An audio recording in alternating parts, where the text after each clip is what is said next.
Well, as you can see, ladies and gentlemen, I've been rather busy recently. I developed a design on the back of a blank 80-pound stock card the size of a business card, 3 inches by 2.5 inches. Then I projected that design up to, I scaled it up to just underneath not 11 by 17, 8.5 by 11. And then I scaled it up to a sheet of plywood. I think I did a pretty good job. I took many measurements. And to catch this, what they call in calculus an inflection point, I took many measurements to scale that to its true position. And so, you can't see it yet, but this is a part of an arc of a circle. It's not even a semicircle, it's just the upper third of the circle, roughly speaking. And this business in here, I don't know what I'm going to do. I got thinking about black crosshairs. And these three things right here represent black holes in the universe.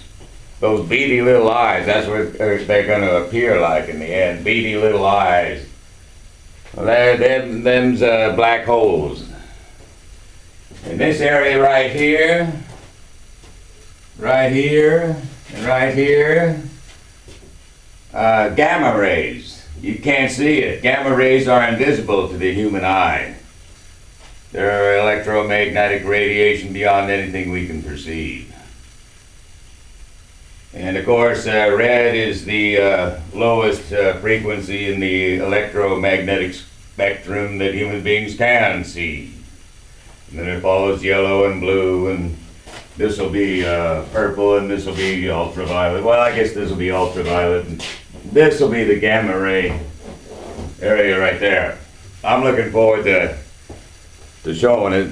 I don't know where. I take a picture of it, send it to my son. He's curious about the progression of this thing.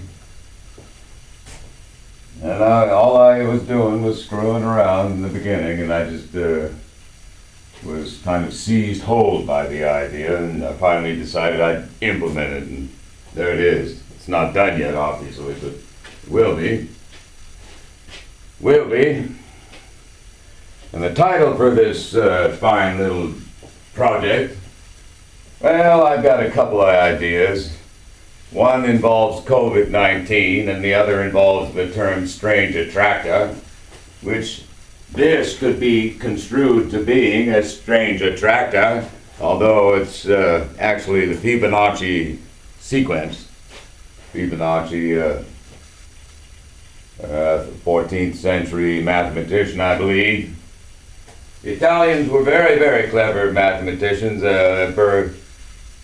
Bernoulli's brothers, they were probably the chief example of that back in their day.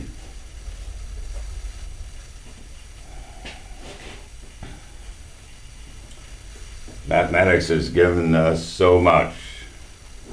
Men who solved these theorems, proven for all time, given with absolute certainty and clarity, they have given us so much.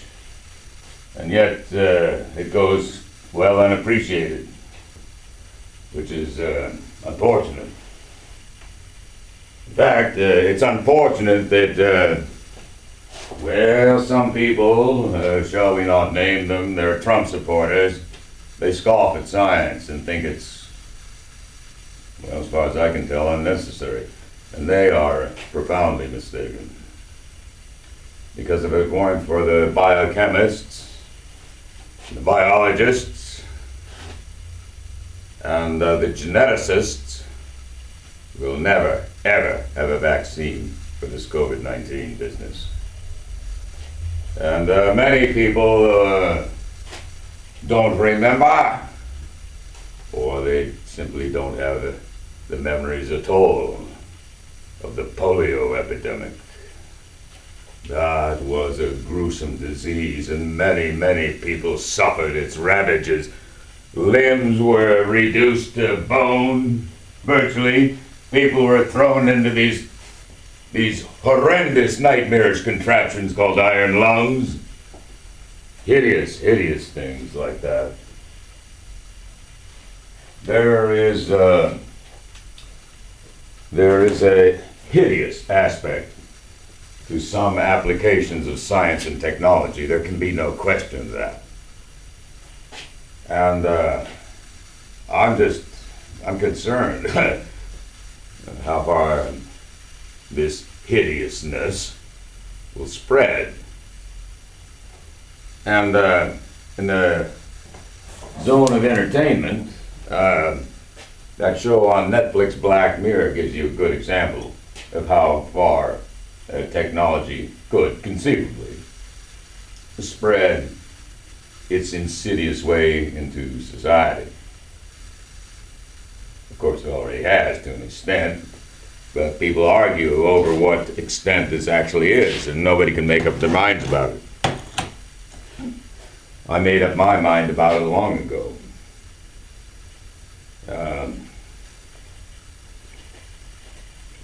I believe the trouble all started with the computer and video games. And the pocket calculator. High school math teachers despised the pocket calculator. If a kid can't multiply and divide off the top of his head, he has no business being in algebra. None. It's as simple as that. And yet they let these kids come into algebra class who are stuck back with the abilities of a sixth grader, mathematically speaking. And there's no way in fucking hell they're gonna get a D, even a D out of that class. They're gonna flunk. Why put them through that? It's stupid. In fact, compulsory education is stupid.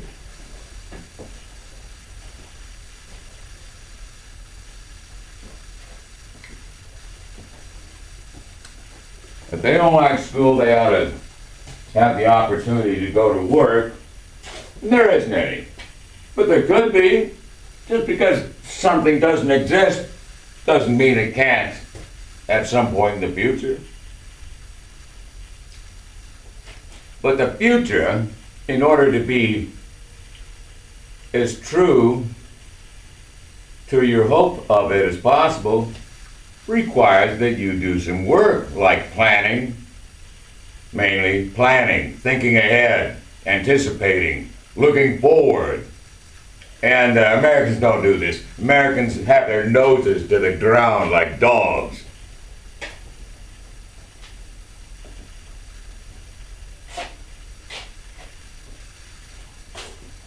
I should say the Repubs. The Repubs have their noses to the ground like dogs. They can't look up and see the horizon. For them, the horizon is, I don't know what they imagine it is, but they're afraid of it. I know they are. Otherwise, they wouldn't behave the way they've done. What is frightening about the unknown? Well, quite a bit. But if you plan for the future instead of just let it assault you, then maybe you can stand up and live out your life with some degree of comfort and perhaps a little joy once in a while. But the elusive happiness, that's a Jeffersonian myth. A Jeffersonian myth. The pursuit of happiness, yeah. Well, I say let us pursue a little comfort and joy of the family once in a while. That's about all you're actually ever gonna get in this day of the politician and the plutocrat, which makes up most of the Republican Klan.